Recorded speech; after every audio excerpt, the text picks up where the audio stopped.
see what the fuck going on over here, man.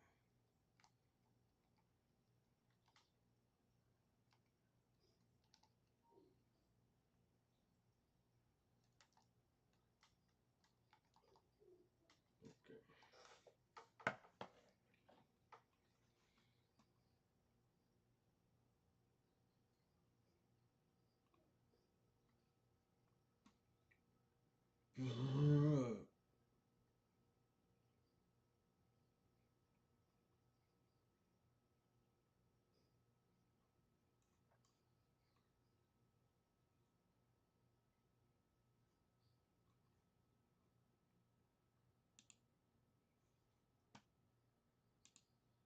Man here, and today I don't have a hot take for you. I got a sad take for you. Let's see what the sad take is. Rockstar can or should make a Red Dead Redemption 3. Come on, man, stop hating. I can hear it now. I can hear it. The doubting. Oh, the doubting. What kind of nonsense is this, Eggman? I thought you loved these games. Don't you want to see more of them? Yes, I do. Yeah, but you I do? also don't want it to be ruined. Red Dead can continue, but maybe the time for redemption is past. So today we'll be going over some of the more popular fan theories and ideas for a potential Red Dead Redemption 3, and why I don't think any of them would work or are good enough. And that's the sad reality, but that's the way it is.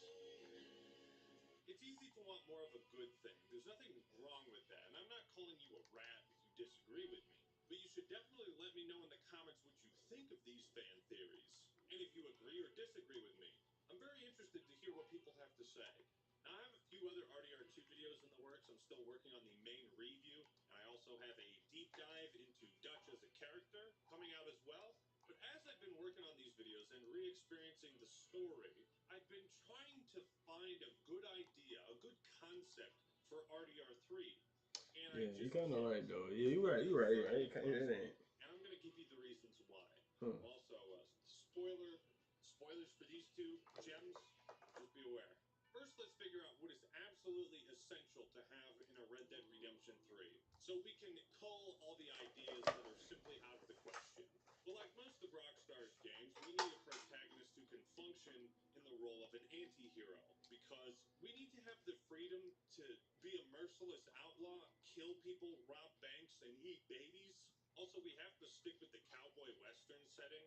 I doubt many fans are going to want to play a Red Dead Redemption game set in World War I or some shit. Unless we do. Wait a minute. We could do cowboys and aliens. Oh. But the setting of the Wild West here has limitless potential, so there are plenty of stories waiting to be told. But if we're going to put redemption in the title, then the game would have to fit that theme. A Red Dead Redemption game without the redemption would be like Resident Evil without the Resident Evil. Rockstar could make a Red Dead game without the redemption title. They did it once before, but given the success of the first two games, this might make it harder to market, and brand recognition is kind of the king in the world of business. But without any restrictions on our creativity, let's think about potential ideas. There are still plenty of questions that could be answered, but should they? So we really only have two options. I think it should have a 3 and answer all the questions and be done with it. Prequel or sequel? The games take place between 1899 and 1914. We kind of want to stick in that time period. I suppose the next game could be set so it runs alongside these games, but then it just feel like we're rehashing what we already have. Let's say you want 3 to be a prequel, but if you take Red Dead and go too far into the past, there we are with muskets, and it's not a lot of fun. It's kind of why Battlefield 1 introduced automatic weapons, even though they weren't really a thing in World War I, because Save all month long during Specs Stupid, Rosé yo. sale. Cheers to savings. Making sense. it Making makes the good game sense. more fun. But Red Dead Redemption really emphasizes the realism. Yeah, maybe we do another prequel where we play as Jose and we fight in the Civil War. I call this idea Red Dead Emancipation. Let's say you want 3 to be a sequel, go too far into the future, and it's no longer a game about the harsh life in the Wild West. It's no longer a cowboy game. Are we going to play as Jack as he's conscripted into World War I in Red Dead Duty? So the setting doesn't leave a whole lot of wiggle room if we want to continue this story. RDR just hits the perfect sweet spot. Like when I was born, I'm going to be one of the last generations that remembers what it was like to grow up without the internet. I can tell you what, there weren't many furries back in them days, boy howdy. Make me cringe, Dutch. But these games take place during an amazing transitional period, the end of the Wild West, the dawn of civilization and order, the death of the outlaw. One of the most important themes of the games is learning to let the past die, to move on and accept things that cannot be changed. This theme is something you could apply to the continuation of Red Dead Redemption as a series. But the theme has been greatly explored across these two games, and there's really not much more to say about it or add to the existing characters. And yet, this theme is so integral to the narrative of Red Dead Redemption, it's hard to imagine a third game that doesn't explore the end of the Wild West. Maybe the next game takes place during the prime of the Wild West, but I think that'd be less interesting. The point is, the setting is difficult to pin down. But with all that said, let's jump into our first real idea.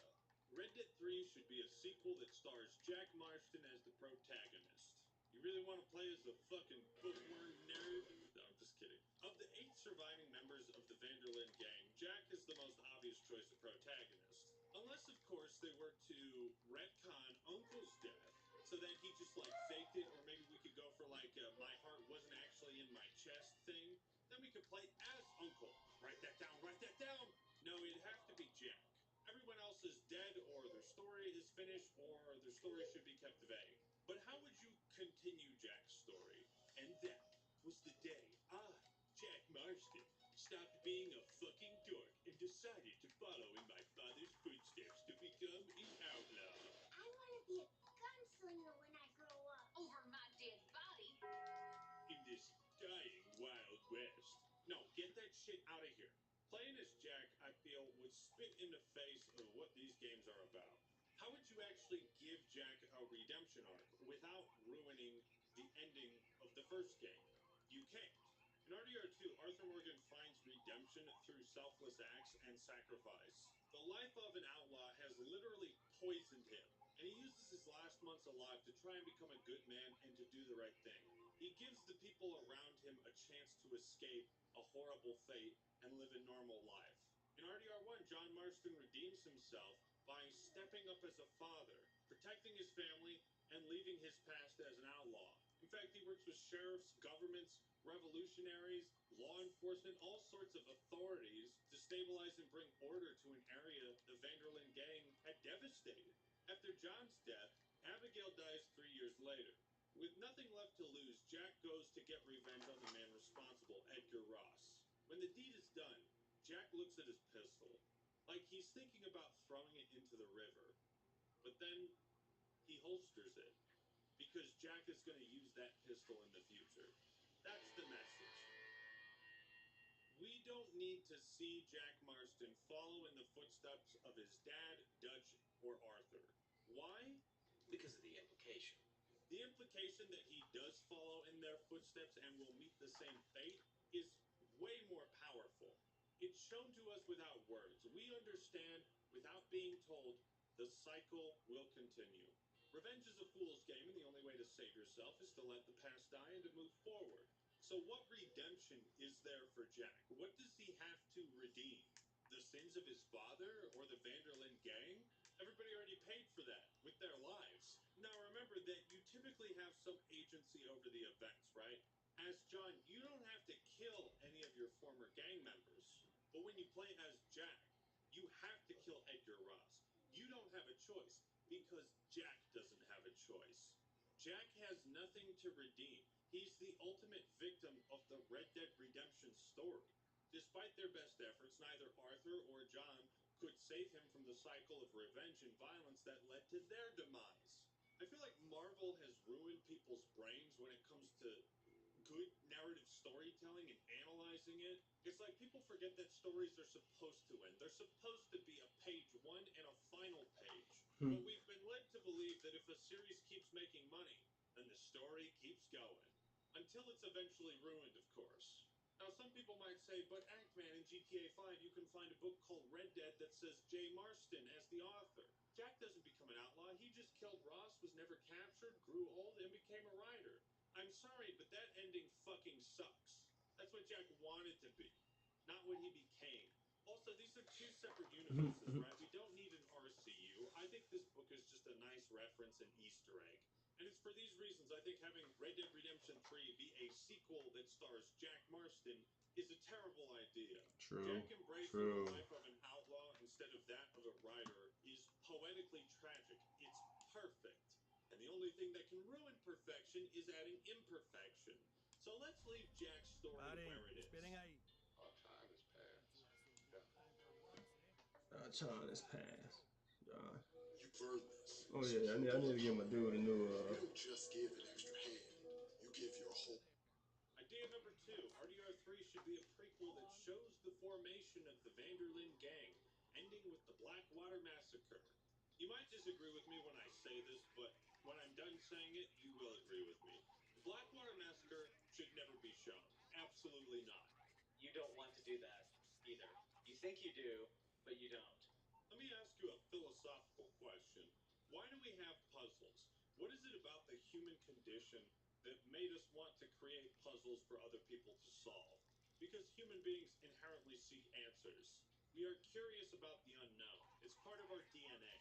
So what's more fulfilling, being told the answer to a puzzle or figuring it out for yourself? Red Dead Redemption is intentionally vague about certain details. We don't need to see what happened in Blackwater for the same reasons that we don't need to be told who the strange man actually is. As a writer, what information you give to the audience is just as important as what you leave out, what you leave to the imagination. It's far more interesting for Blackwater to remain vague than it is to explicitly spell it out for us. What really went down back there on that boat? We miss you. That's what happened. Because when you talk to characters that were there, you have the element of an unreliable narrator. Blackwater was about surviving, John. Not for that girl, it weren't. You okay? I was on that boat. I saw what Dutch and Micah did, but he won't admit it. Nobody really gives you the full picture, so it's literally up to the player to piece together what really happened. And even then, the puzzle isn't complete. It's because all the questions aren't answered that this event is, like, mythological. People desperately want to know exactly what happened, and that's what makes it interesting. And because everybody you talk to about it avoids giving explicit details, you as the player get the vibe that this was an event, this was an experience that nobody wants to relive in their minds. The idea that it was so horrible nobody even wants to imagine it is more powerful than whatever Rockstar could come up with. But also, Dutch kills a woman in cold blood in a bad way in Red Dead 1, so you can kind of infer what it was like. So for me, showing the Blackwater Massacre in a Red Dead Redemption 3 is completely out of the question, which begs a new question: what would be an appropriate climax for Red Dead Redemption 3? And I can't really think of one. I've also heard the idea that maybe Dutch could be the protagonist, and we could watch him as he forms the gang. To that I ask, do you want a prequel to Dark Souls, Grey Souls? Do you want to see how Gwyn became the Lord of Cinder, and why he linked the First Flame? If you have any self-respect, your answer should be no. The idea of playing as Dutch is wrong on so many levels. First off, he's not a character that we should have any agency or control over. That's why the game fell apart, because nobody could control Dutch and keep him from going crazy. So how would you implement an honor system if you played as Dutch? Dutch didn't have any honor. And second, our 3 playable characters have established a pattern in that we don't know their ultimate fate until the very end. Arthur Morgan was likely created and made the star of Red Dead 2 specifically for this reason, so we could play as a character whose story we don't already know. It's why Arthur's journey ends in chapter 6 and John's begins in the epilogue. They closed the book. It's a book. They closed it. There's not much more to do. And here's the thing, the games can be played in either order. So if you play 2 first, you still don't know what happens to John. We know Dutch's fate, and we can't exert any control over it or change anything about it like we could with Arthur. So there's no point. Not to mention, we already know Dutch's life story. We know it from start to finish, pretty much. To make a game where we see even more of that, you wouldn't be reinventing the wheel. You'd be breaking it. get it. People love the fuck out of these games and these characters, and they just want to find a reason to look forward to a new game. I get it. I want more Halo games set between Halo 1 through 3. But to understand why you like something so much, you need to look at it from a writer's perspective. What is best left to the audience's imagination? If you, as a writer, explicitly answer all the questions, then what's left for your audience to talk about? Nothing. Because you've done the job for us. You've filled in all the blanks, given us all the facts, and made no room for error or interpretation. You can see the genius in this type of writing. I'll give you an example. Let's look at Micah. While most people would agree he was a rat working with the Pinkertons trying to sell the gang out, Micah never admits this himself. We never find hard evidence he was working with the Pinkertons. No letter like, "Hey, Agent Milton, how you doing, buddy?" And we don't have any flashback scenes to show Micah meeting with Milton. So, because there's this tiny crack in the door, there's this sliver of doubt, we have something to talk about and interpret. Somebody could play devil's advocate and say, no, Micah wasn't a rat. But, it's heavily implied that Micah is the rat. They literally have a rat run out of the house before Micah comes out. It's implied, not directly stated. Seeing how the gang was formed is far less interesting than how it fell apart. So a game set during this time period would feel wildly anticlimactic. We already know how the gang formed and why. Dutch was a manipulative idealist with a silver tongue who recruited and convinced people to join him, people who were at their weakest point. They were outcasts, wanted by the law, targets of discrimination, orphan children, alcoholics with crippling back issues, and the undisputed love of my life, Sadie Adler. Dutch is a man who preyed on the weak and only really cared about people as far as he could manipulate and inspire loyalty in them. We don't need an origin story to explain this. Join Planet Fitness today and save. Just $1 down, $15 a month. Offer ends May 16. I'm president of the National Border Patrol Union. Trust me, John Cornyn fights like hell for Oh, border shut up. Good line. Showing the origin of the gang is superfluous because we already know everything. And yeah, you may have to look for those chunks of the story, but it's there. I mean, Red Dead 2 is not a short video game, and that's what makes it fun to experience. All those camp conversations that are easily missed, you have to piece all that together. I haven't heard a good enough idea for Red Dead Redemption 3 that doesn't just start with making it completely disconnected from the two games we have and starting fresh. But if that's what they're going to do, then what's the point Give me of a picture. Redemption? If they call it Red Dead Redemption 3, Give me a picture has somewhere, nothing to man. do with the first two games, then that's just Black Ops 3 all over again. It's a sequel in name only because of brand recognition. And by the way, I don't want people to stop brainstorming these ideas. And I might sound like a party pooper, but come on, fellas. We have to Be practical now. Also, this fucking Reddit comment. You could literally make the main character Molly O'Shea and it would still be a masterpiece. You see, I feel like people are just desperate for more from this series because they love it so much. Here's the third and final idea. Red Dead Redemption 3 should be a prequel that stars Landon Ricketts. Now, I myself am a Landon Ricketts simp. I think he's one of the coolest, most awesome, fascinating side characters of the franchise. And I think it's super cool that people even think he's worthy of starring in his own game.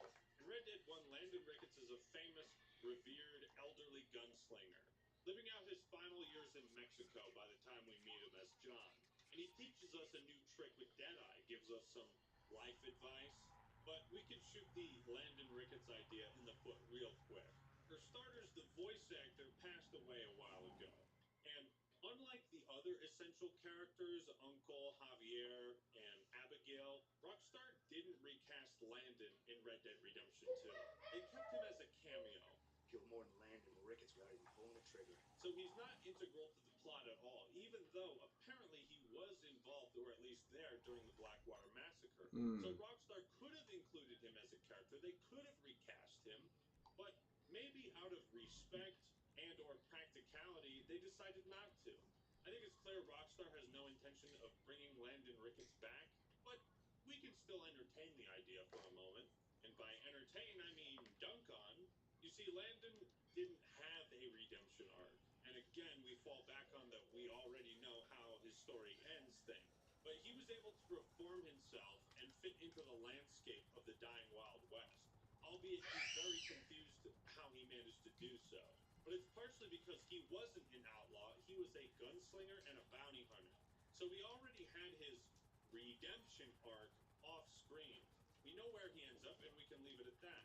Landon works best as a mysterious veteran gunslinger, the last of his kind. He says he's in Mexico waiting for something, but doesn't know what, as if he didn't expect to get this far. Landon Ricketts is the exception to the rule of Red Dead Redemption.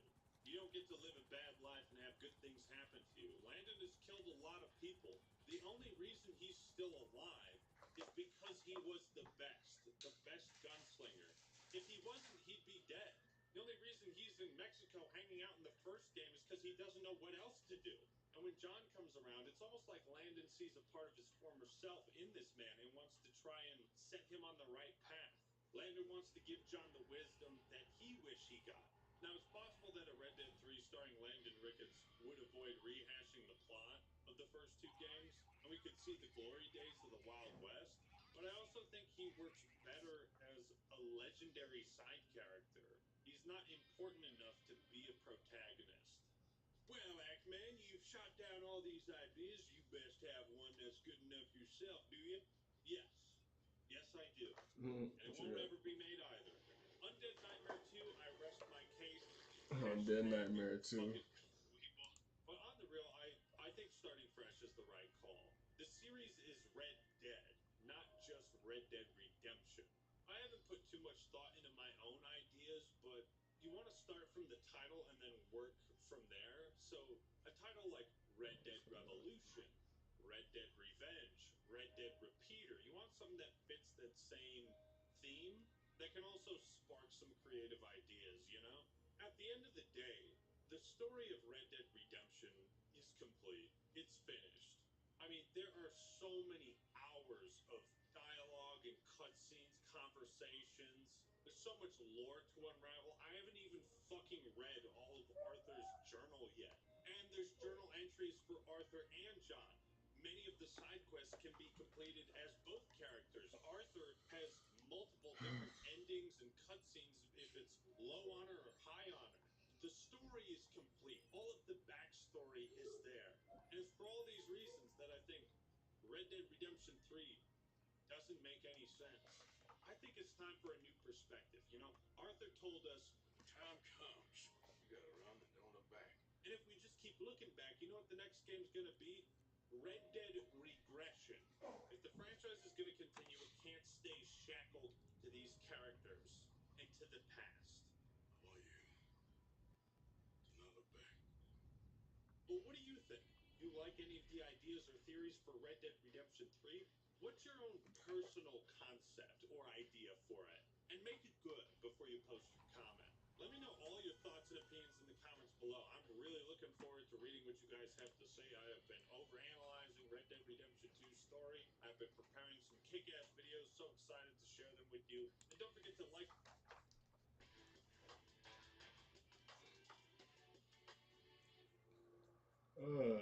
Fuck. Go. Let's get that money.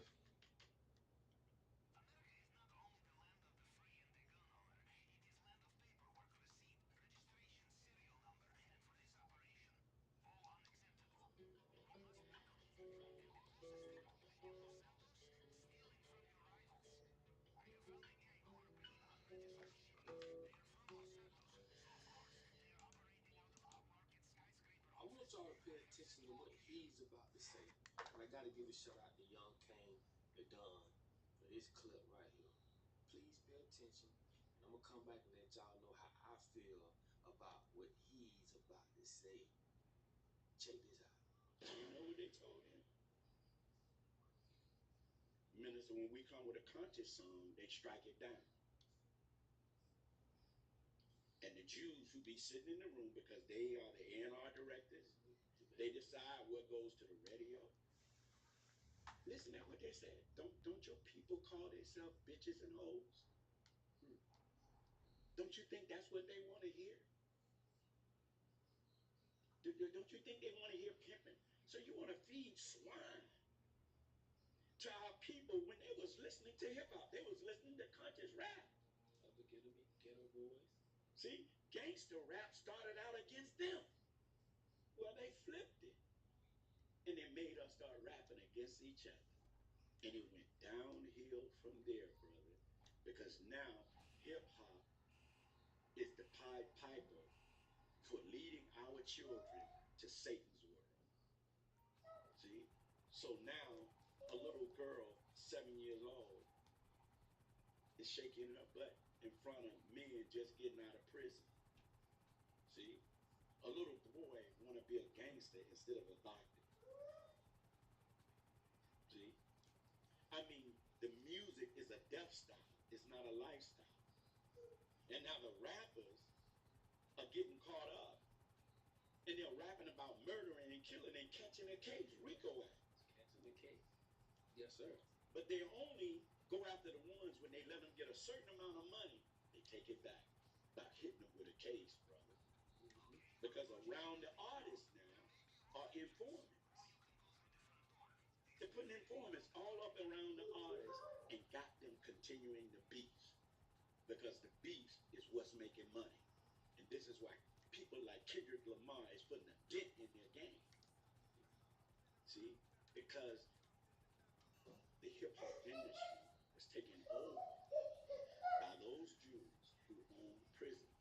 And if you remember, Minister Farrakhan revealed that there was a secret meeting in Hollywood where Homeland Security, the FBI, met with some of the big hip-hop moguls and told them that they own prisons and they intend to fill those prisons. And they use the music, see, as a gateway to lead our brothers and sisters to crime. He is 100% right. And the main thing I want y'all to take from that is this. The Jewish people, the Jewish labels. See, your son will ride to that label, sit at that table, that Jewish man gonna sit no matter how old he is.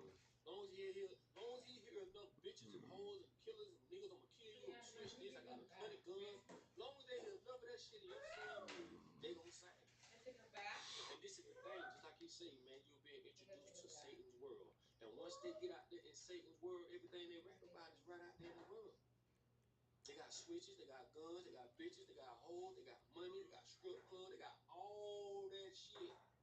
So it aligns with what they're talking about. See, the difference between them and what we did, we smoked weed, we got drunk. Today, these jitter boys on a whole nother fucking level. They on demon time, bro. When I'm telling you about synthetic heroin, okay? Synthetic heroin, fentanyl, you can't even touch this shit. You cannot touch fentanyl with your Come on, man. God. We're talking about synthetic heroin, Okay. The crazy part is this, right? I'ma say it, I'ma keep on motherfucking saying it. I haven't heard no one yet to blame the very people that are programming all of us. No one has named them yet, bro. No one said, oh, we playing Warner Brothers. Oh, we playing this record label. Oh, we playing this radio station. We are not the programmers. We are the programmed, nigga. We're not the programmers. We are the program. It's so simple, bro. We pointing fingers at each other, right? And he 100% right. 100% right. The problem is we don't know how to solve a problem. We don't understand the problem, right? I seen another dude say this. Oh, he was saying some stuff about how the black community say he turned his back on them. This and that, and woo. He didn't even talking about, oh, it ain't the white man that's killing us. We killing each other. We take it from each other. Then we get mad when other people move to our neighborhood and clean it up. Bro, you 100% right. But how in the fuck can you not see that? I can't move my I can't pick another gun. Programmed to accept this shit, man. Am I the only nigga seeing this shit? Huh. Like, I used to be the same way. I used to say this. Well, y'all niggas stupid. Y'all dumb. Until I had to fucking realize, ain't nobody on earth that crazy. It's just that real, bro. Am I the only one can see that?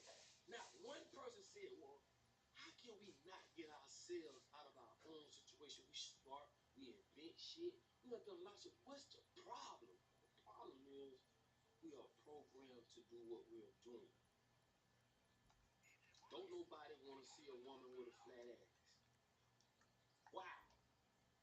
Programmed to look at women with a fat ass. We programmed to look at them titties. Our women are programmed to wear makeup. They programmed to have on lashes. They programmed to do this shit, man. We're the only ones seeing this, bro. Because we can point fingers at each other all day, and sometimes it takes you to sit your ass down and think about what I'm saying.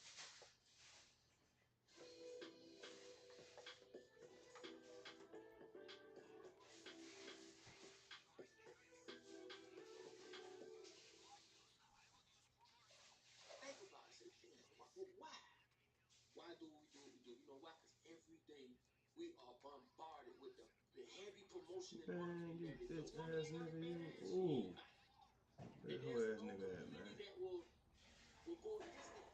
There's not a community of women, no matter how they look, that we can say those are women. Don't exist. All we see is what we see. We are fucking creatures of habit. You gotta understand, dog, we mimic what we see. This is a receiver. We receive information. Whoever's sitting there pumping that information here, and what goes in, that's the only thing coming out. That's the best way I can explain it.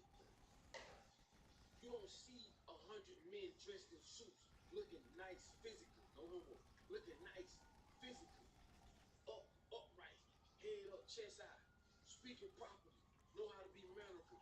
We don't see that. We see niggas with their pants hanging over their ass. We see niggas doing this and we see niggas doing that. We wonder why. Why we do what we do? Bitch, we programmed to do this shit, man. That man 100% right. But what people got to understand is until we own the record companies, to where we can sign people or artists that can put some more positive music out there. Because like we say, when they come with the conscious music, they shut that shit down. Let me tell y'all something, dog. These record labels become these record labels. Oh, man, this is bullshit, dog. Okay. You ain't talking about fucking old shoe niggas, standing on niggas' grave and pissing on them. You ain't talking about none of that, man. Them motherfuckers ain't signed you, man. They're not gonna, they're not gonna fund a revolution. And the revolution ain't gonna never get televised. You ain't gonna never see it. It ain't gonna happen. It is not gonna have Tupac with last motherfucker. And even he talked about real shit too, but he did give us some real records. Ain't no more R&B. You know what I'm saying? R&B talks about too much of coming together. They changed the whole frequency. And you ain't talking about spinning the block, running a nigga ass over, some GTA shit. And you ain't talking about none of that Grand Theft Auto shit. You ain't getting signed. They're not gonna fund an artist that's gonna get out there and talk about liberating his people. It ain't gonna happen. It is not gonna happen. So until a motherfucker realize that, bro, nothing is gonna change for one. For two, you gotta understand, we ain't the programmers, we are the program. We are programmed. There's no society or community right now that says, unless it's, you got independent little groups here and there, but I'm talking about on the main scale. On the main scale, there's not a group of people that you can go to and fit in on some positive shit. Everybody just perfect people, love, and just love, and just love. Man, you gotta go find that on your own, man. They don't give a damn about that. Every bitch you see that these big companies come sign, whether it's movies, film, TV, radio, whatever. Man, those folks on some satanic shit, man. This is why it seems like the devil always wins. And it seems like people who are in peace and love always losing. Remember, these motherfuckers putting these drugs on the street. They putting this shit on the street. Why? They sign these artists to talk about this shit. Why? Why is the headlines of everything we do is negative shit? You ain't figure that out yet? Don't you know they monetize your ignorance? They do. Anyway, man. Big shout out to. Help you wash your hips, feel issues. First, the power of it.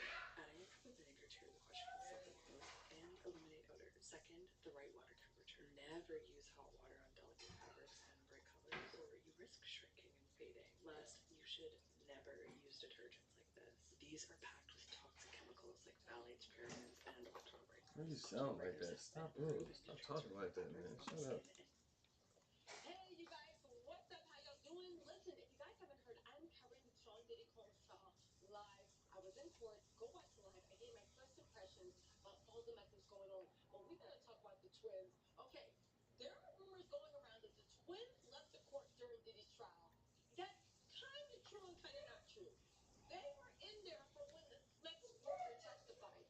However, when he started going into detail of everything that Cassie did to Megan, they realized, oh, this isn't a good look. And they got out of there. However, they did not stay gone. Listen, I want to say this, okay? I do want to say this because let's get into this. First of all, I think it's actually disgusting, right? And I mean disgusting, that they're trying to tell us, because I was in court. The opening arguments, Tim McGarrigle, as Diddy's defense attorney, did his job. But the opening arguments were trying to convince us that, and honestly, if I didn't know the facts, I'd be like, oh, okay, maybe it's not that bad. Are trying to convince us that he just had an unorthodox lifestyle. First of all, Disney's daughter shouldn't be in court, period. But the fact of the matter is, they're not saying what he did to Cassie didn't happen.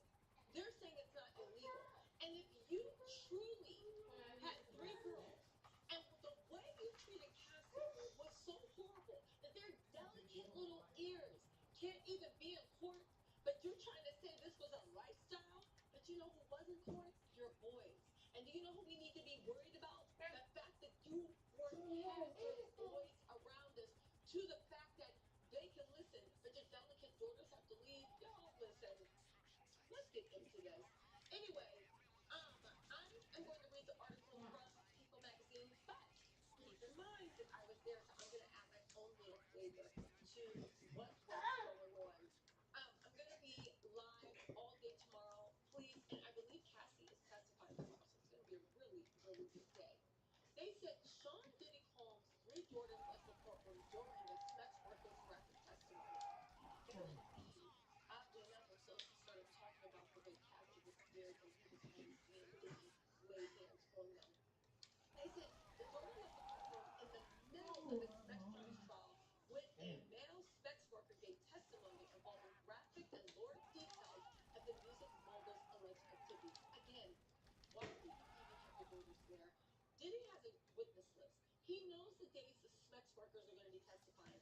Why do you have your daughters there? Not a good look. Daniel Phillip, a male escort, alleged in Manhattan court on Monday, May 12th, that he had been paid by Diddy's ex-girlfriend, Cassie Ventura, to have sex with her, as Diddy sat in the corner watching them while he...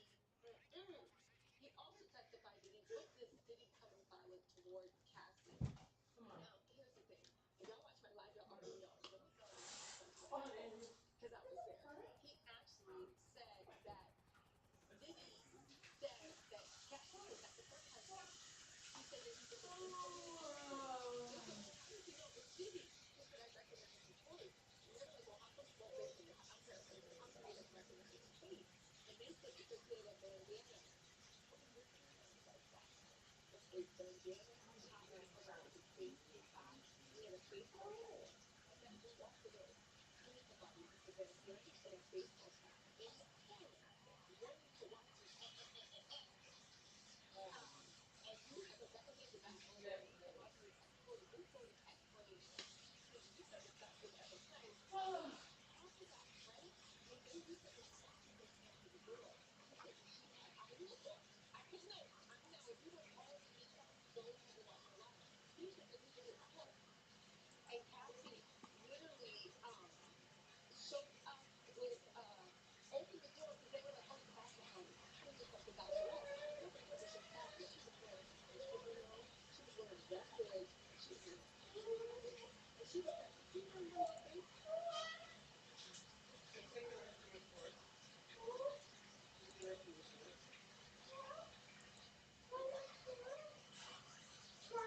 All the beers in Texas are just not pure wine like the kind of book. It's a Texas thing. Hey, you guys, what's up? How y'all doing? Listen, if you guys haven't heard, I'm covering Hold on. You're still purchasing your lenses from your optometrist? What are you doing? Come on. Walk with me to the glory that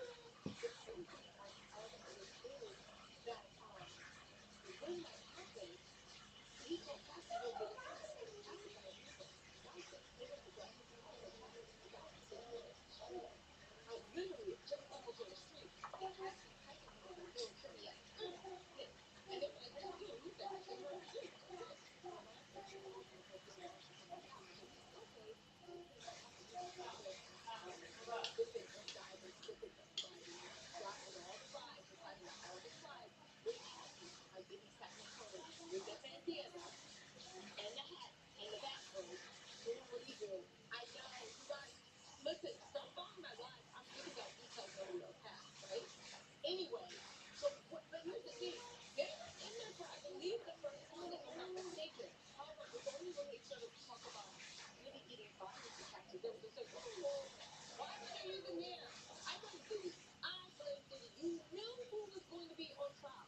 But you need those lawyers to show that you have a loving family. But at the end of the day, you just look like, honestly, Diddy was sitting there looking like Bram Stoker's Dracula. I know he thought he looked like one of the vampires from Sinners. He had that little goatee on, fresh shave up. His hair was white, so he looked like one of the vampires from Sinners. He was trying to look like, oh, Christian soldier. But he looked like one of the vampires from the movie Sinners. Anyway, that vibe. They said Diddy's daughters, recent high school graduate Chance Combs and 18-year-old Jordan Delilah and Justin left the courtroom twice while he testified, each time during graphic accounts of sexual encounters, including a time where Diddy allegedly threw Mama in a Florida mall system.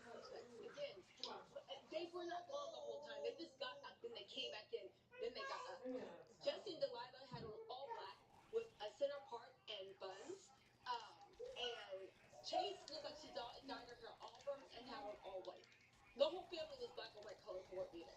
Prosecutors also played in court the hotel security footage from 2016 where Diddy is seen assaulting Cassie, shoving her to the ground and kicking her shoe emojis. Now here's the gag. Kenny Garagos tried to make it seem like all he did was touch her back and pull her back. We don't know why this is happening.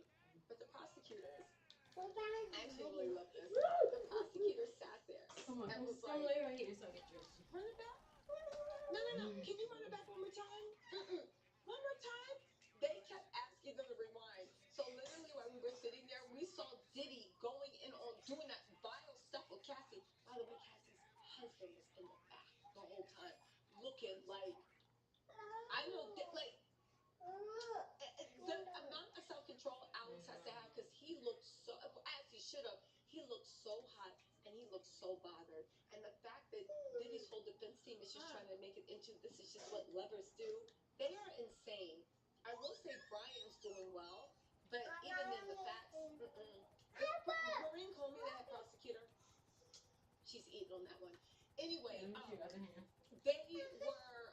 that's where they were. They remained in the courtroom. They kept coming in and out. Why were you here in the first place? On top of that, they said that, what else did he do? Oh, they said the freak off parties were called Wild King Nights, freak offs, or hotel nights. Wild King Nights, honestly though, that was the only night that Cassie got off. Diddy's team was also trying to say that Cassie's team, like, this is just what she was into. Even though they said at least once a week, Cassie had to go to a hotel and stay in a dark hotel room only lit by candles for 3 or 4 days at a time, ingesting so many of the fact that she would get sick. But they said this was her way of life. Anyway, they wanted to have every misogynist in there to work that out. They also said that, also Diddy, to enhance his gray, his Bram Stoker's gray, he was wearing gray sweater, gray pants, gray tie, doing that Steve Harvey thing, because the judge always said you could have 5 shirts, 5 pants, 2 pairs of shoes, and 5 pairs of socks. I hope they let him at least have 10 pairs of underwear. Anyway, right? Listen, go watch my live if you want all the details. But at the end of the day, yeah, it is a lot. It's a lot. It's a lot. Anyway, I'll give y'all more details in a second. Talk to y'all later. Y'all know the deal. All right, talk to y'all later. Bye. Hey, sweetie. Honey, everything okay? What happened, hon? My friends are having a sleepover without me. Well, we're sleepover experts.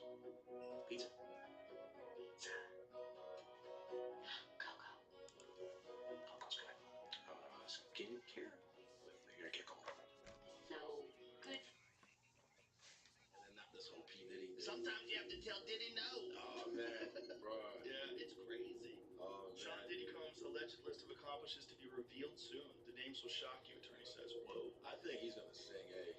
I think he has to sing or he Well, goes to I'll jail. tell you what it says. Well, it's just amazing how many people on the Diddy party list that are supporting Kamala. Yeah, seriously, it's like insane. Publicly, openly, like Yeah. all in. Yes, it's like J-Lo, like was like his ex-girlfriend, and it's like now deciding she's like warning people against Trump. I'm like, well, wait a second. So how many people did she warn against Diddy? Right. Oh, 0. Okay. Well. It looks like Diddy's legal drama just leveled up. And guess who's been stirring the pot from his podcast? Joe Rogan. Over several episodes with different guests, Joe didn't hold back and has been casually breaking down which celebrities could be heading straight to jail on alongside Diddy. And let's be honest, the names being thrown around are shocking. Let's get into it. One person that didn't shock us when she was mentioned was Jennifer Lopez, aka Jenny from The Block. When Joe Rogan had Elon Musk on his show, he had a lot to say about Jennifer Lopez. But I mean, like if she's gonna be warning people, why did she never warn anyone about Diddy? Exactly. Yeah. The whole thing is so strange to watch play out. Let's face it, Elon probably mentioned JLO because he was campaigning for Trump back then. But he was low-key saying what everyone's been thinking. I mean, if you dated Diddy during his peak chaos era and came out unscathed, people will start asking questions in case you've been living under a rock. JLO and Diddy were the it couple of the late 90s. We're talking fashion statements and the works. In fact, did you know that JLO wore her iconic green dress that made her in sentence, serving 9 of those and was just defending her man? And if the truth about what she knew, Feel too in there. talking about all the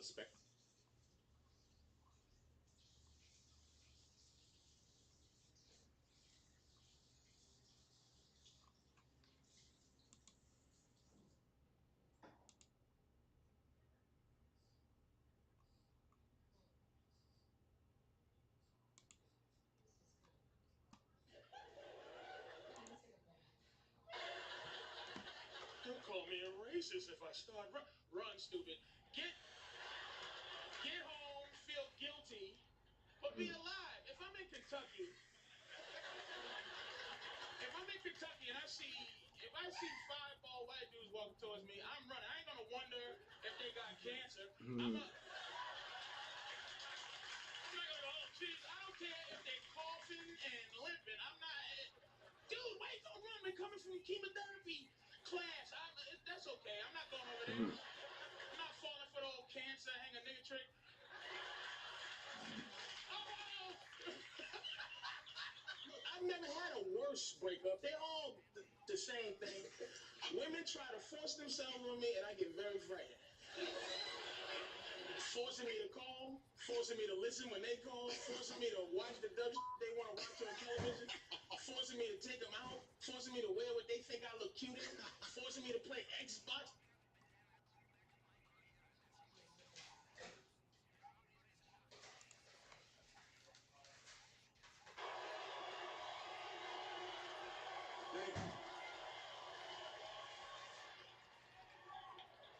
I need you guys to know something.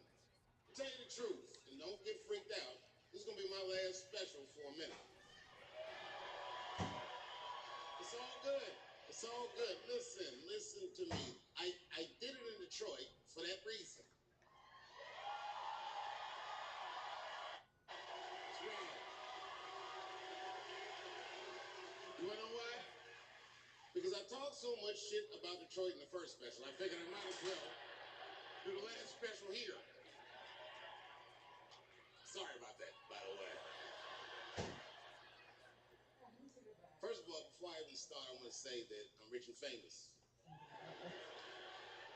And the only reason I say that is because the last 17 months were hell. And I cannot imagine what everybody went through. But I'm happy to see you. And I'm happy you're well. And I hope everyone you love is okay.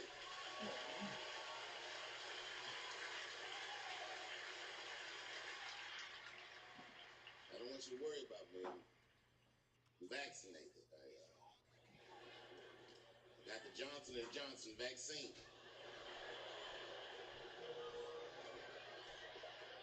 I gotta admit, that's probably the most niggerish decision I've made in a long time.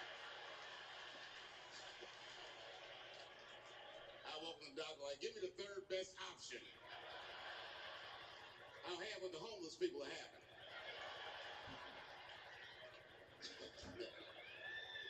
So far, so good. And I know you're probably probably heard on the news. I did get coronavirus. And it was something else. Like, okay, first of all, when the doctor told me I had coronavirus, I got to tell you, I was surprised how it made me feel. I felt dirty. I felt gross. Because I've been walking around Texas, just touching doorknobs and shit, hands all moist. Tipping niggas with cash. Here, take this to your family. I must have killed thousands of people just trying to get tonight's show together. So I hope you appreciate it, because a lot of niggas died for me to get this one off.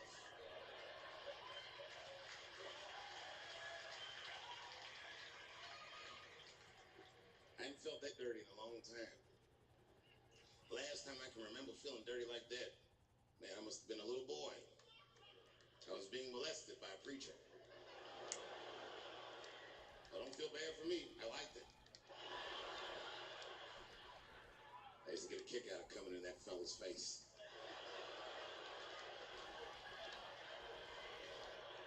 Well, he asked me to do it. What the fuck you shooting me, bro? What the fuck is this? Okay. They made me quarantine.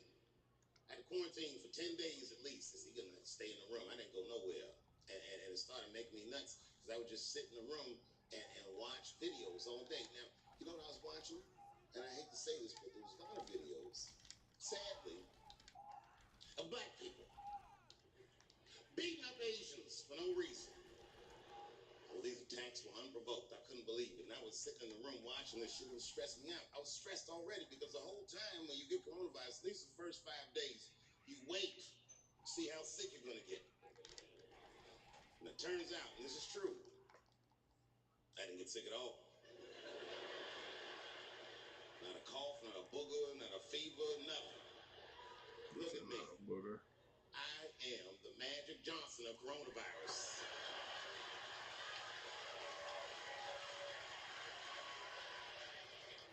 I just sat in the crib and got stronger all week.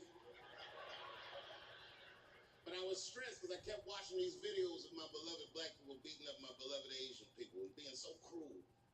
And the whole time I watched those videos, this is fucked up, but I couldn't help but feel like when I saw these brothers beating these Asians up, it's probably what's happening inside of my body.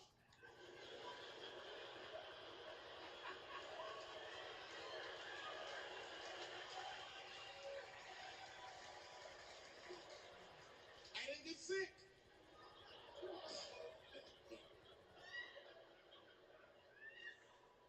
I also saw a lot of videos of UFOs. I mean, what the fuck has been going on with that shit? These niggas are here.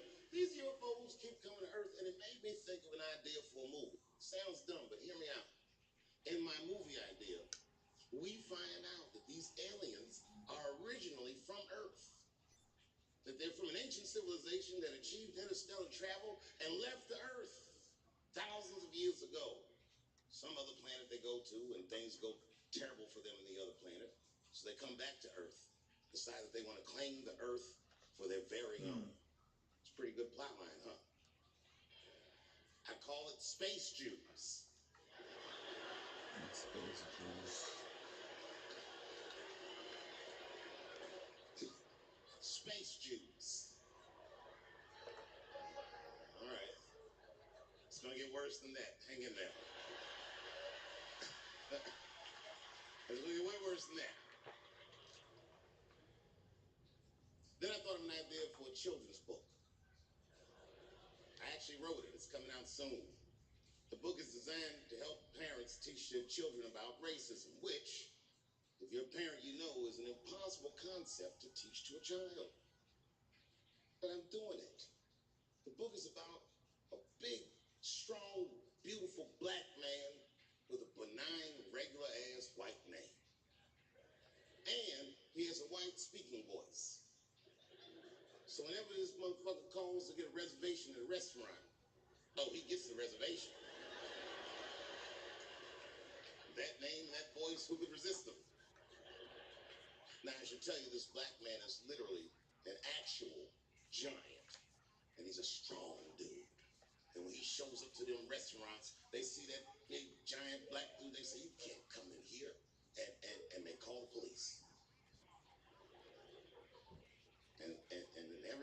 installment of the book, the police come and they always shoot him.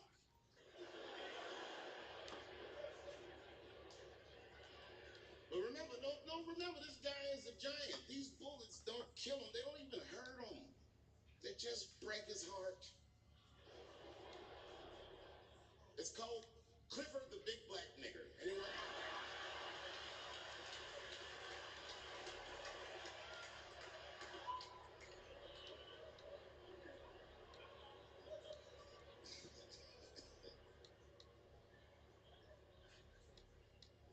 This is my last special because I have an objective tonight. I came here tonight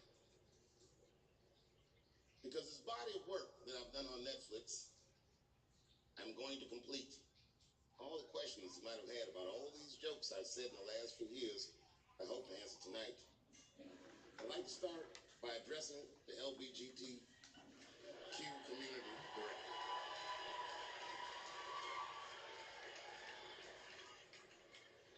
And I want every member of that community to know that I come here tonight in peace. And I hope to negotiate the release of the baby.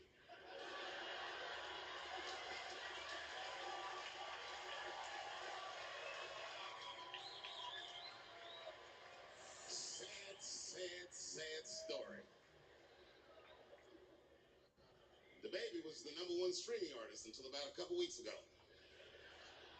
He took a nasty spill on stage and said some wild stuff about the LGBTQ community during a concert in Florida. Now, you know I go hard in the paint, but even I saw that shit was like, God damn, the baby. Ooh, he pushed the button, didn't he? He pushed the button, punched the LGBTQ community right in the AIDS. Can't do that. Can't do that. But I do believe, and I'll make this point later, that the kid made a very egregious mistake. I will acknowledge that. But, you know, a lot of the LGBTQ community doesn't know the baby's history. He's a wild guy. He once shot a nigga and killed him in Walmart. Oh, this is true. Google it. The baby shot and killed a nigga in Walmart in North Carolina. Nothing bad happened to his career.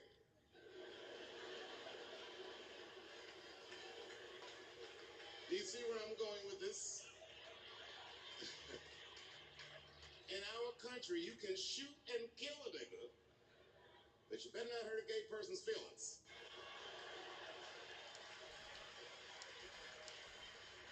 And this is precisely the disparity that I wish to discuss. I have a question for the audience. And this is a real question. I'm not joking around. Is it possible that a gay person can be racist?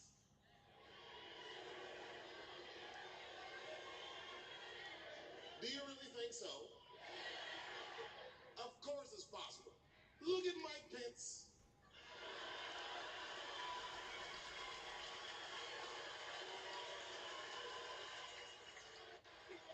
Ooh, I'm guessing, but I bet you he's gay. And he's not Pride Parade gay either. He's sad gay. Feel bad for him. He looks like one of them gays that prays about it.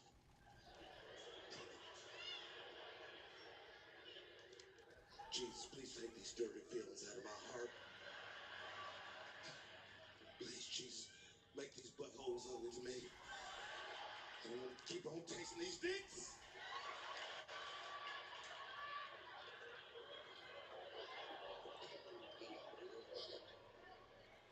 You guys are confusing the emotions. You think I hate gay people, and what you're really seeing is that I am jealous of gay people. Oh, I'm jealous. I'm not the only black person that feels this way. We blacks, we look at the gay community and we go, God damn it, look how well that movement is going. Look how well you are doing. trapped in this predicament for hundreds of years. How the fuck are you making that kind of progress? I can't help but feel like if slaves had baby oil and booty shorts, we might have been free 100 years sooner. You know what I mean? If Martin Luther King was like, I want everybody to get up on their floats, get your bodies good and shiny.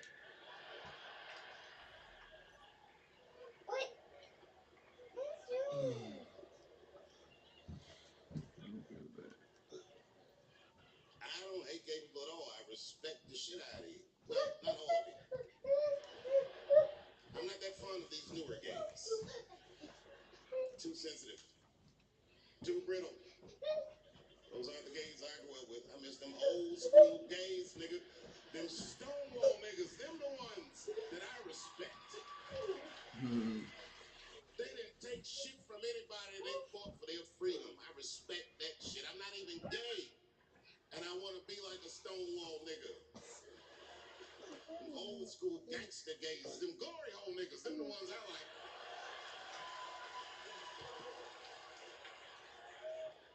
These new gays don't even know what the glory hole is. It's a hole in the wall the gay contractors built. You want to know why they put that hole in the wall? I'll tell you. There's no nice way to say it. Because when they want to have some fun, they will put their penises in that hole and hope for the best. I respect that shit. There's a lot of courage on both sides of that hole, nigga. I'm not even gay. And I want to try that glory hole out.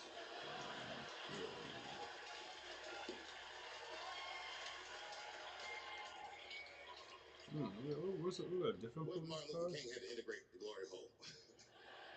I don't care if it's black lips back there, white lips back there. A lot of cop cars, man. God damn. A warm, wet mouth. I'm going your way. I'm free. I got in a fight. Almost got in a fight. It's complicated. I was in a bar in Austin with my wife, and it was during COVID, and a woman came to our table, and she was maskless. And this bitch came over, no mask, all H words. Hi, how are you? Droplets is coming out of this bitch's face. We all covered our drinks. Oh, baby, what are you doing?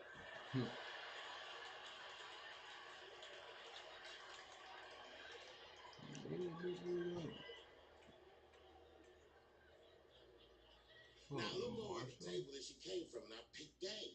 The men at the table were filming me. This happens when you're famous. People will come over and try to rattle your cage and get you to say something stupid or dumb so that their buddies can film it and they get a video of you embarrassing yourself. And clearly I said, this is what's happening. And these dumb motherfuckers thought that it was my first rodeo.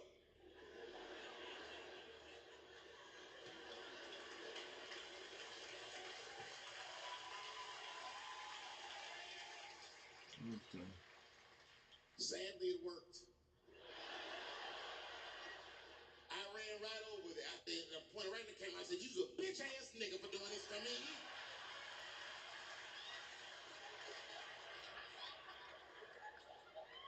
And the dude was shocked that I said it. He said, "Oh."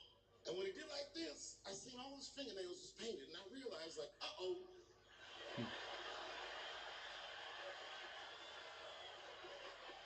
This fella's gay. Now, you know how I talk. I call everybody a bitch ass nigga, you know what I mean? But that's not a right thing to do if they're gay, you know what I mean? And now I was in trouble. And not only that, the motherfucker was huge. He stood up. He was towering over me. He must have been 6'5", a big white corn-fed Texas homosexual. This nigga was ready to fight. And he started barking on me, but I stood my ground. I wasn't scared. How could I be scared? This motherfucker's shirt was tied up in a knot like this. Fuck this guy. Let's go, nigga. Let's go. I thought we were gonna come to blows. I was ready. And then, right when they would fight. Guess what he did? He picked up his phone and he called the police. And this thing I'm describing is a major issue that I have with that community. Gay people are minorities until they need to be white again.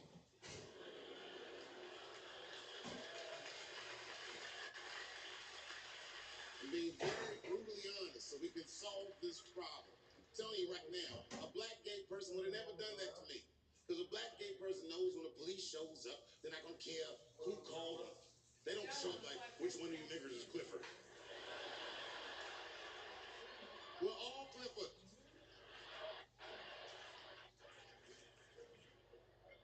This happens far too often. Another time, about 6 years ago, there was a lesbian woman that tried to sell a story about me to TMZ. Thank goodness TMZ could see right through the sham of that story. This woman claimed that I beat her up in a nightclub because she was a lesbian. That is fucking crazy. Bitch, I didn't even know you was a woman.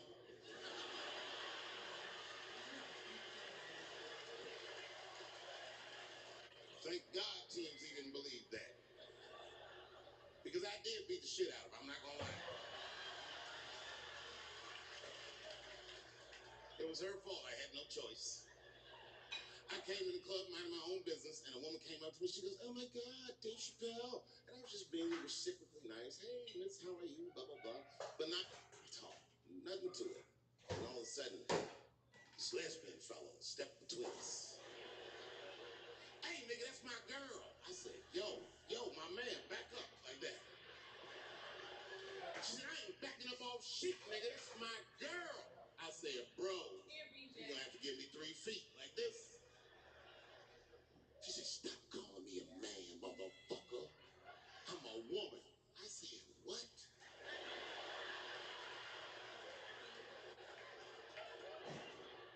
And then I looked deep in this nigga's cheekbones. I said, "Oh my God, you are a woman."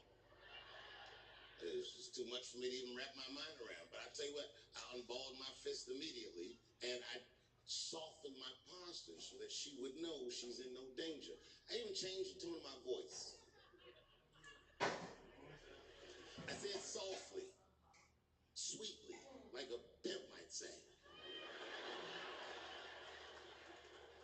"Bitch, I'm about to slap the shit out of you."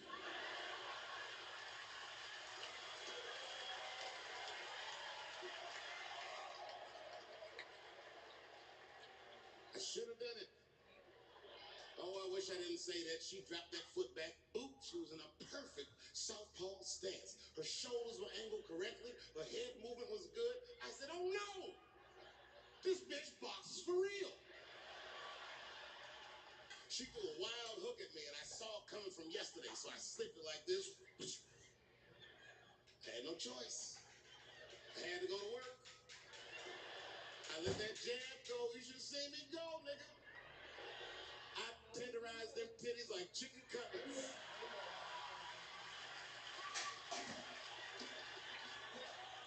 I whooped the toxic masculinity out of that bitch.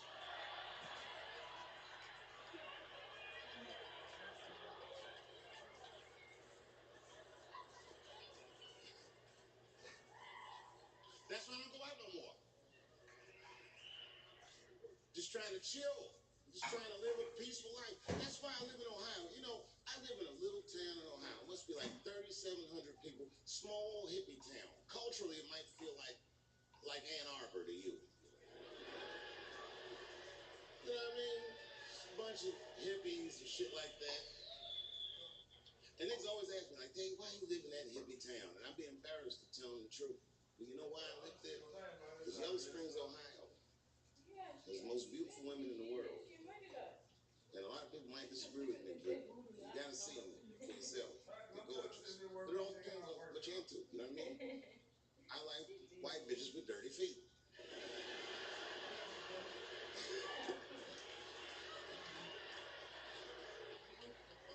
If I had a strip club in Yellow Springs, I would call that shit strippies. All naked hippies all the time. And I'd only like girls with long titties and long vagina hair that looks like they slept on it.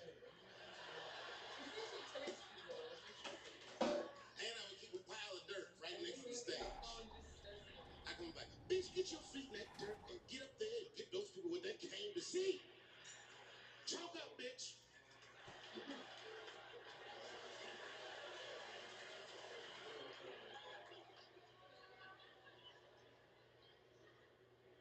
What the fuck just happened? A couple years ago, What I happened? was out at a shopping mall. Somebody do my shit? No, An old none. white lady. This is true. She was following me around the mall, which sounds criminal, but I'm sure she was following me. Like what time is Lady it? too. You ever see a woman with lines on her face that just tell you, like, even if she smiled, it looked like it would hurt? The muscles in her face. I knew she was following me because she was at places that had nothing to do with her. I'd be looking around like, what is this old bitch doing at GameStop and Foot Locker and all the places I like to go? Every time I see her, she just be looking me on me. And eventually I forgot about it. So then after I'm shopping, I go all the way to the back of the parking lot. I'm parked all the way in the back. And as soon as I open my car door, I hear a voice go, David Chappelle.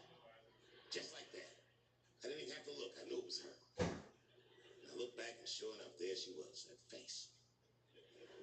To be honest with you, she probably wasn't even that old. She's probably around my age. But she was a white woman. This bitch looked terrible.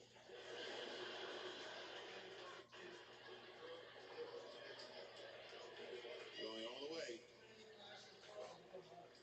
Kept my cool. I was nice and said, hello, miss. And she didn't say anything back. All she said was, I watch your comedy. I said, uh-oh. And then she says, it's true. She goes, sounds to me like you hate women. I said, well, you know what, miss? It's art. You're free to interpret this art however you like. But I can tell you, as the maker of this art, that I don't believe that I feel that way. And she said, well, I feel it. And I said, shut up, bitch. Shut the fuck up. Before I kill you and put you in the trunk, ain't nobody around here.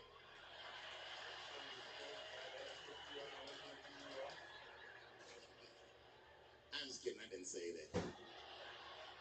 I felt that way, but that's not what I said. I was more clever than that. You know what I said? And this is exactly what I said. I said, miss, before you finish that statement, let me ask you a question. Where'd you see me?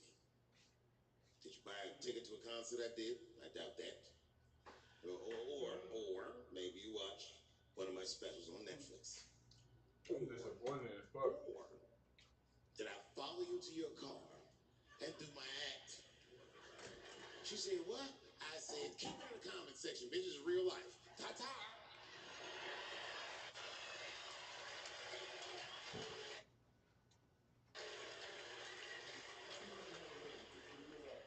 And then I drove off. Now, I gotta tell you, and this is gonna surprise some people here, but not everybody. People say things to me all the time, but what you don't know is it does affect me. I think about it. And that one bothered me a lot. I was driving home, couldn't stop thinking about what this woman said because she's not the first woman that said that to me. It's puzzling. You know what I mean? Like, what could I possibly be saying that would make these bitches think I hate women?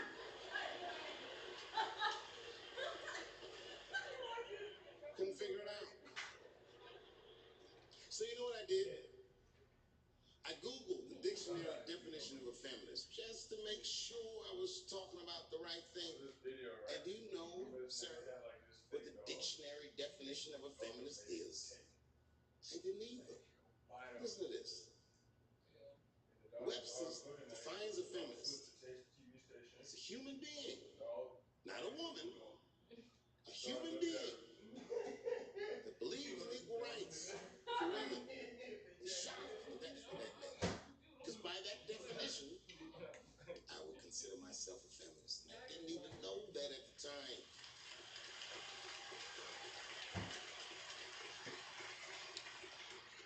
Yeah. All these years, I thought it meant frumpy dyke.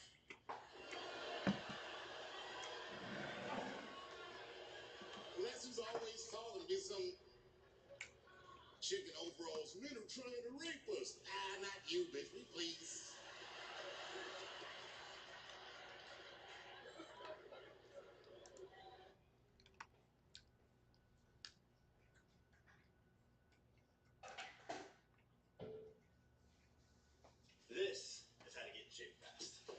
drop this and start eating more of these. You might think this would take years to learn, but I'm going to teach it to you in 60 seconds. Watch this. Visceral fat can cause inflammation. It can accumulate in the heart, in the muscles, in the liver. Visceral fat is like a direct line to metabolic and cardiovascular disease. This type of abdominal fat is associated with a higher risk of death. So how do we get rid of dangerous visceral fat? Well, it's a lot easier than you might think. Am I the only one that didn't know this about visceral fat? Some of it is what you can pinch around the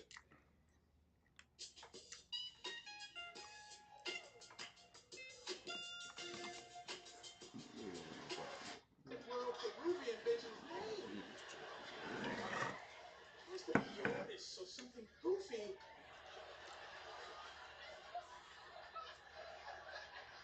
Don't get mad at yourself. I gave it to you.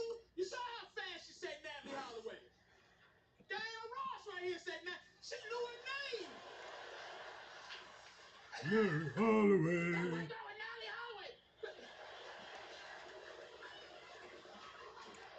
Man, you called yourself woo. God bless you, man. That is high level right there. Don't be ashamed of it, gorgeous.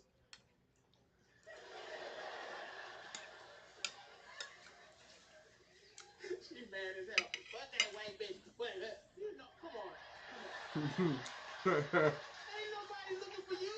I might look for you, but the news ain't.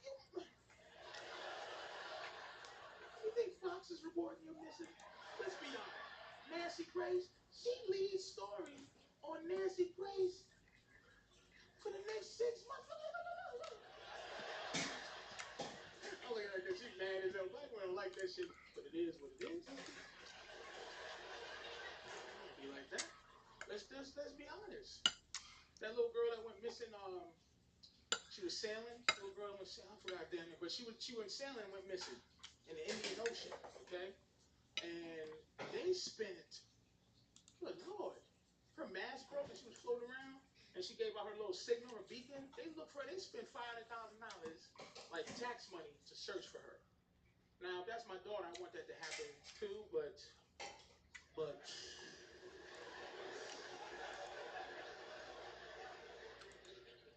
If you go sailing,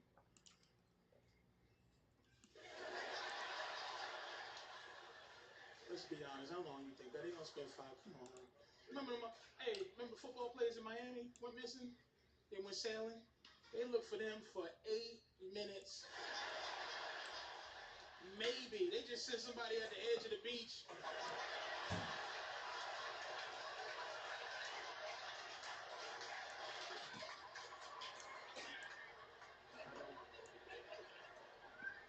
I don't see him. We have to call off the search because there's too much sun. The conditions are abnormally difficult. If I go sailing, I'm taking a white baby on a keychain with me. If my boat go down, they gonna find me. I'm gonna have it hooked right to the side of my belt. And I'm gonna dress the baby real white too. I'm gonna put sweatpants on it and a pair of Ugg boots, and I'm gonna take a picture. And look at this white baby. You don't come get me. This white baby going down with me.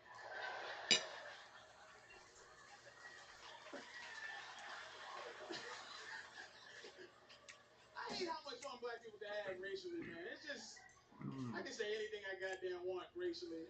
And white people have to sit there and take it. I am evil, yes. It's like, come on, man. I don't even say it because of that. I love a little racial. Look, man, you know, let's be fair. I mean, honestly, be nicer with the racial game. I mean, I like to talk to white people about being honest about Obama. You gave it a shot. You did. You gave it a 2-year shot. Like, oh yeah, we tried to.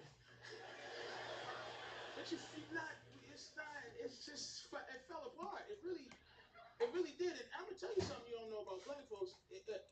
We would be on your side.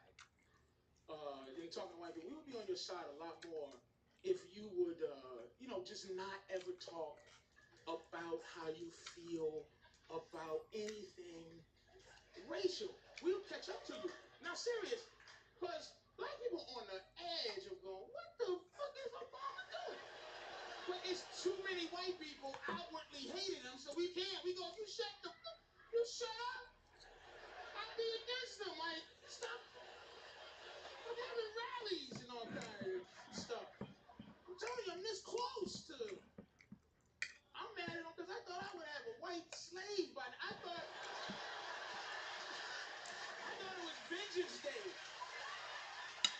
When I had me a white family, oh, big old fat white girl gonna warm my bed up. Get upstairs, Susan. Warm my bed up, feed my baby with your giant white titties, and I'm gonna go outside and stare your husband in the face and decide whether I'm gonna sell him or not. You know your wife's upstairs warming up my bed. You know that, right? Philip.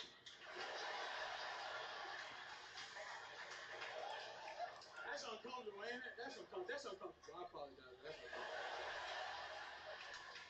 Can we move on? We'll move on. We'll move on to this one. They don't even like that in play. That's uncomfortable, right? To think about that? But, what you gonna do? I like that. Look, my days are numbered, so I just want to have as much fun as possible. You know what I mean? I'm 40, and that's young in everyone else's years, but in black years, high blood pressure, diabetes. I am. If you do the black to white life ratio, I'm 177-year-old.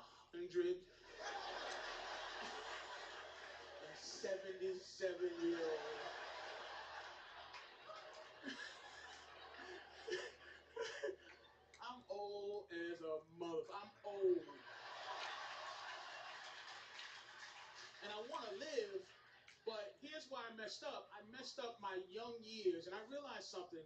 I'm going to tell you, if you're over 40 and you're trying to better yourself, just stop. You're not going to better yourself. And when I say you're not going to better yourself, I mean better yourself like go back to when you try to capture the things you used to do when you supposed to have did it, but you didn't do it. You feel me? So the stuff that you were 18 and didn't do, now you're 40 and you're going, I'm going to make a change. It doesn't make me sick more than somebody 40 and say they in school. Like, what you doing? I mean, I'm going to school. You're never too young, and never too old, and never too... Whole bunch of sayings. The older you are, shut the fuck up with your old horse shit. Because it ain't... You're old. Your brain don't work. Your body don't work. You can't change your ethic. There might be two of you that changed your ethic. Like these fat people shows that on TV, where they got people, as soon as that show is over, they're fat again. Big, fat, fatty, that's what you are. I went to exercise recently, and I tried to change my life and exercise. After I finished, I was saying to myself, I gotta do this tomorrow? Like nothing changed. I just got a lump. I don't care what it was. Something should have changed. Nothing. And I got to keep doing this until maybe I see a change. But I just can't. I don't have that ethic anymore. I should have did it when I was 18 years old. Like I can't type. But I didn't realize how important typing was till right now. I fucked up all my good typing years, calling people gay. Typing class. Just going to typing class. Like, me and 6 other dudes. Like, what you doing? You want to be a secretary? What the man? Come on, man. Let's go steal bread. We can go steal bread and lunch meat from the supermarket. Make sandwiches and sell them during typing class. And now I can't type. If you can't type and you try to be in a world with people who can, you feel irrelevant. You stop, you know? You say hello to some woman on the internet, hi, and she come back with the 7-page memo, like, hello, what? You like, really? For real? All those words? You saw me type hello. And I yelled it evidently. In big letters, it was saying hello. Really? Seriously? You think I said hello? Hi, bitch! Hi! Is that what you think I did for real? Yeah? Really? You just said smiley faces. That's all I do. You know, smiley emoticons. I know. I love those. Like, I can't spell. If I had to spell restaurant to this day, right? To save my mama's life. Like, if somebody held my mama hostage and had a gun to her head and says, nigga, spell restaurant. You know, shoot your mother in the head. I'd be like, I would look at my mother like, I love you. You gotta look at me now. She's crying. Understand that I love you with all my heart.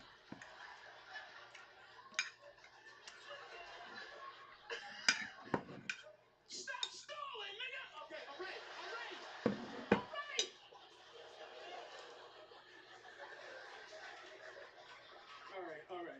All right. R-E-S-T. Oh my God, here's where it gets. Oh, Jesus Christ. There's a ooh. Rescue.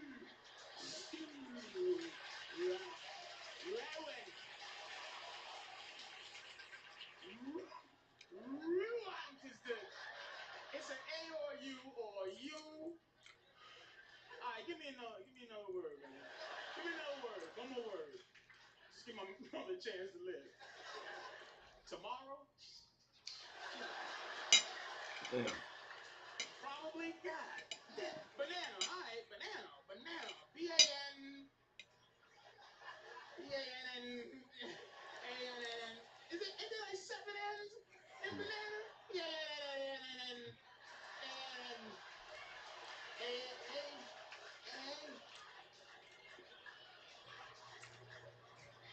I'm irrelevant. How old are you, bro?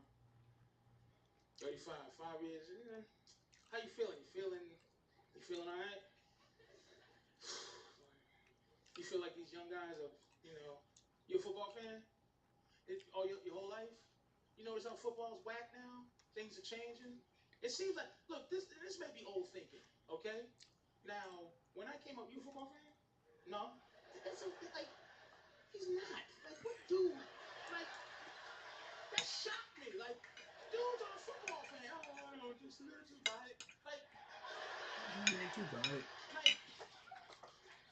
football. It's not like the game. When I came up, dude, football was it was gladiators. It was angry. It was angry. It was just like when we hit somebody. When I played, if you hit somebody and he didn't get up, like we didn't hold hands with the other team and pray, like hold hands and everyone prays for him to get up. We used to do a Indian like a hump dance circle around like. Oh. Like, and our crowd's like, he's paralyzed. That's right. Oh. We be looking for his mother crying. Be like, that's right, lady. That's what you get for letting him out here with killers. He can't even wiggle his toes. Take his socks. We would tie his socks around our helmet for the next weeks. Like the next team, they knew, that's the team that be tying paralyzed niggas' socks around their helmets to scare them next week. And it ain't like we were thinking about harming somebody. It's just that's what we did, right? Oh, look at this guy. Look at this fucking crew right here. You guys are hilarious. You okay, guys? You all right? You late for some tests you're gonna have at 1 in the morning? Intelligence face. Are you a big football fan? You like football? Yeah. You are, sorta. I don't think so. I think you saw me tease this guy. High intelligence face. I'm just trying to get us to understand, man, that you the future, okay? I'm done, but they're taking away. I'm a Neanderthal, okay? They're taking away what I used to just automatically think and feel, and now they're just taking it away from you, so that now even you look at dudes like me, like older dudes, and go, oh, you're. It's like self-policing. Men go, oh, that's not. You shouldn't. Like inappropriate is a vaginal word. Like that's not a word. That is inappropriate. Like, is that coming from a man? Like women say that. That's what his job is. Like, that's just that. Like that's men are supposed to do. We're here to do foul things and have you go, oh, but now where's the balance? See, it's yin and yang. The balance, you gotta liven up. You gotta be a little more. Is that your woman right there? See how comfortable you are. You shouldn't be as comfortable as you are. You can see him sitting up straight, and you're just looking. And he's just like, whatever you laugh at, I'll laugh at. It's not a good thing, brother. I feel it. Don't get mad at me now. He's like, fuck you, fat boy.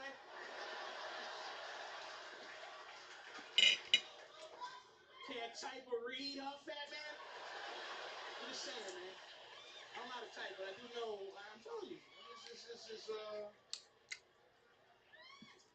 like, ladies, let's discuss. Hey, look, let's discuss harassment for a second.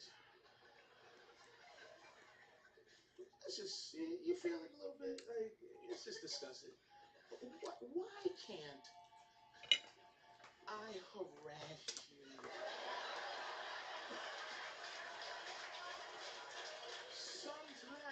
Sometimes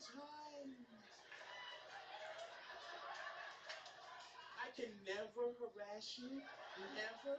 And I'm not talking about,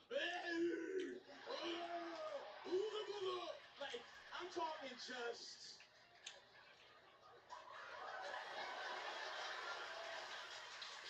At the job, it's unfair that I can't harass you at the workplace. Like, you look at how you looking, and I can't just a little something that has to do. Like, you got to be careful just to say, hey, you look beautiful today. That's how messed up the game is. I think you should be able to comment on any part of the body that you see. If you, I'm saying, what's your name? Jeannie. Now, Jeannie, no disrespect, but if I work with you, I should be able to walk in and go, oh, Jeannie, beautiful titty meat you have there. And, because I see that, but whatever the scientific term is, I'm looking at Mr. A 4.9 grade point average. What's the science term for the titty meat? What's the actual? And it's not the cleavage. I mean, the cleavage is the space in the middle. I'm talking about the meat, the meat, the titty part. And I'm not being foul, just, whoa. You know what I'm saying? Just so I can go through the rest of the day without pretending that I don't see.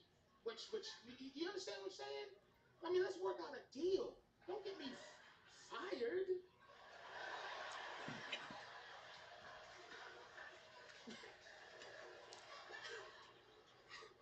Having women work with men, right, is like having a grizzly bear work with salmon.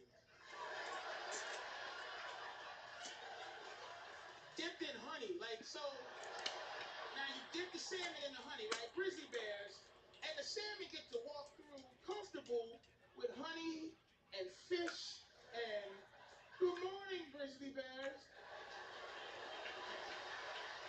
And the grizzly bears is like, hey, he can't even growl like, what's what's up, fish? Oh my God, human resources. The grizzly bear just did grizzly bear. So, so, like I can't even go, hey, good morning, fish, good morning. Oh, I can't touch it like, oh, look at that. Oh, let me just get a little bit of that fish, real good. Get that honey, oh my God. Fish and honey, man, that's my favorite. Usually I kill fish and eat them stuff, but I just wanted to just rub a little bit on it. Damn. That's oppressive. Like you shouldn't even. And there's cameras everywhere. You can't do like weird stuff behind the back. Like, why would it be disrespectful? I said, what's your name? Terrell. If I go, tell Terrell, we work together. And I go, Terrell, hey, do me a favor. Let me know when you're getting up to go to the bathroom so I can sniff your chair.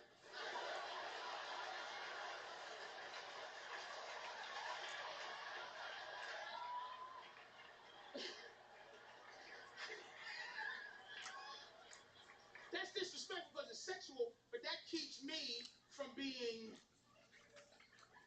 Like, I think there should be a holiday, for lack of a better word, harassment day, but not, that sounds whatever, but I mean a day where I get to find out, like, because, and this is why it should be harassment day, because women get to be inappropriate sexually all the time. You get to be inappropriate. And when I say inappropriate, I mean say hello to me too close. Hi.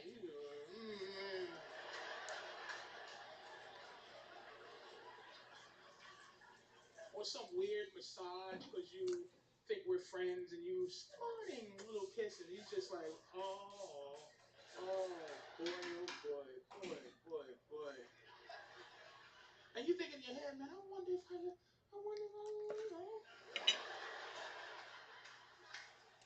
But harassment day allows you to be able to ask all year. I say the Tuesday before Thanksgiving.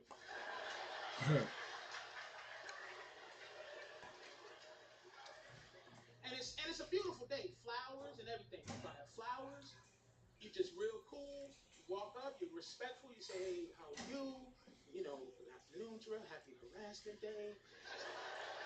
And you just like say, listen, I was wondering all year if you were something I think in the room.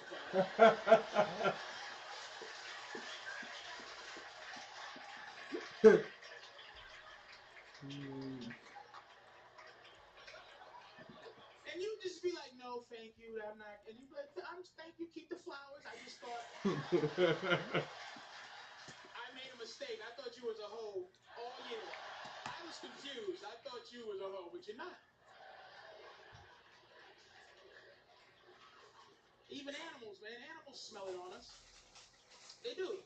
Animals smell something's wrong. Like with the dog whisperer, he got animals. And I'm an animal. Let me say this, man. I'm a I don't know what the term is for extreme animal lover. Like I get sick when I see animals suffering, and I know that's contrary to popular belief somehow. Somehow it's spread out that black people we hate animals.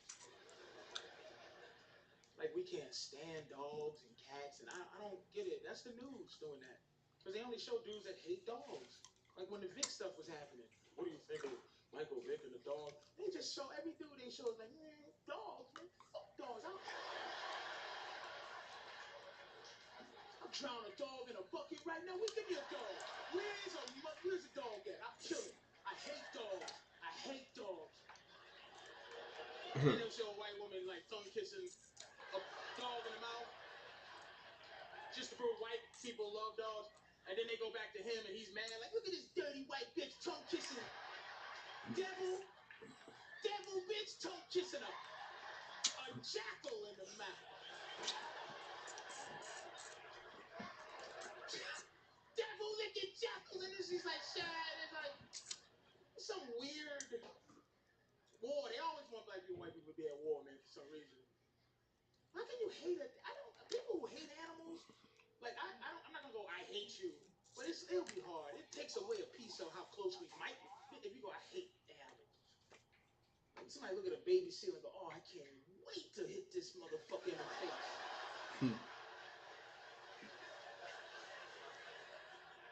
Fucking hate baby seals off shoot. What the fuck you looking at, baby seal? Like, you ever see them sad animal commercials that come on like during 4 in the morning during Three's Company reruns? And it catch you out of nowhere. You be watching Three's Company and then, ooh, like, what the S95? It'll be a kitten and they slow motion the kitten up. And the kitten, and it's a pencil in his hand. Like somebody stuck a pencil in his face. There's a pencil sticking out of his face. And they put fun facts, 15,000 kittens are stabbed in the head with pencils each year. You be like, who is stabbing kittens in the face with pencils? Why? It's a pencil sticking out of his face. Then they'll show a bunch of puppies shoved in a container or a cup. Puppies in a cup. It's in their feet. It's wrong. Hi, I'm White Lady.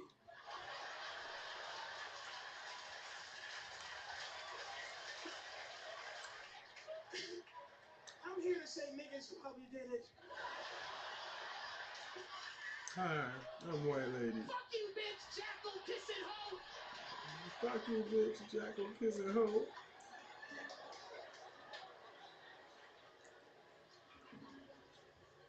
But I'm not saying that dogs should be equal citizens either. I love my dogs, man, but I can't, it's wrong to train them. And they're out of control, and I'm not really a Caesar Milan understander. I try with this, but I got a Westie, a little Westie poodle. And I love my dogs, man. I let them go to the bathroom on the wee-wee pad in the house, man. I don't care. And everything's good when they do that because they got a little baby. When they're eating right, it'll be nice, little.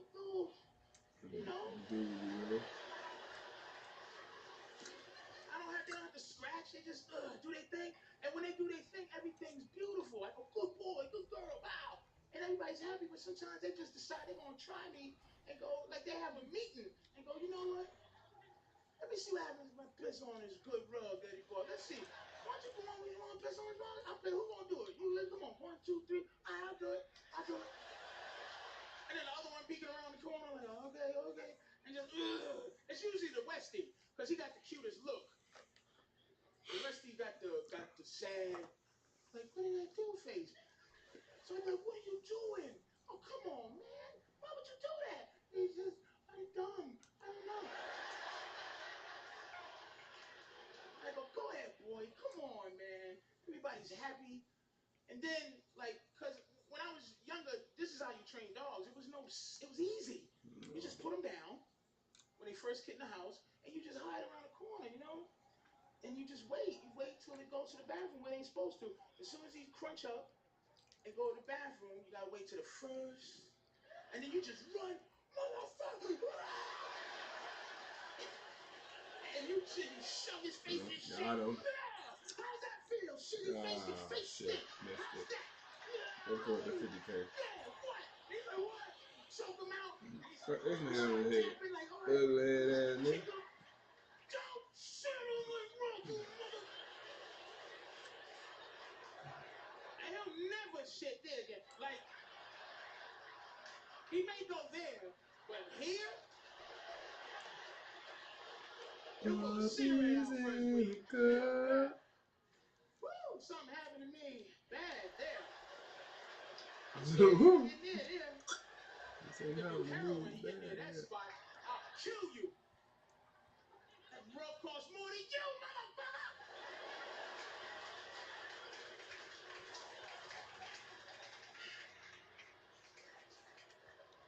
But I'm trying to save you, man, because you are the future, my friend. Because I'm finished. I'm stuck. Relationship done. Done.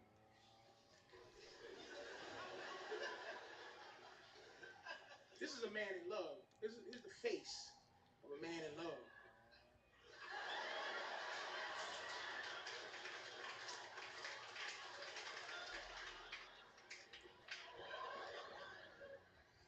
And the face of a woman in love is like, yay, yay, I'm in love. But the face of a man in like is like, yeah, man, I like her. And women are like, where's this going? Why does it have to go somewhere? It's just cool right now. Like, here's the best relationship in the world is when the woman loves you and the man likes her. So if I like you and you love me, that's perfection. Because I like is like when, that's when he's happy to see you and happy to hear you and you doing things that don't disrespect the habit. You lie about liking sports and you do all kind of things. I know that sounds like ridiculous, but I'll put it in vaginal terms for you. Because I see the faces like, and then guys go, hey, all right. Like, but what guys do, I speak fluent dude, man. I understand how we are. I'm going to tell you why. Okay, ladies, how many times has there been a guy in your life, or guys where there's been men in your life who want to sleep with you, but you didn't want to sleep with him? Zillions, you can't count it. So what that means, there's a philosophy there, meaning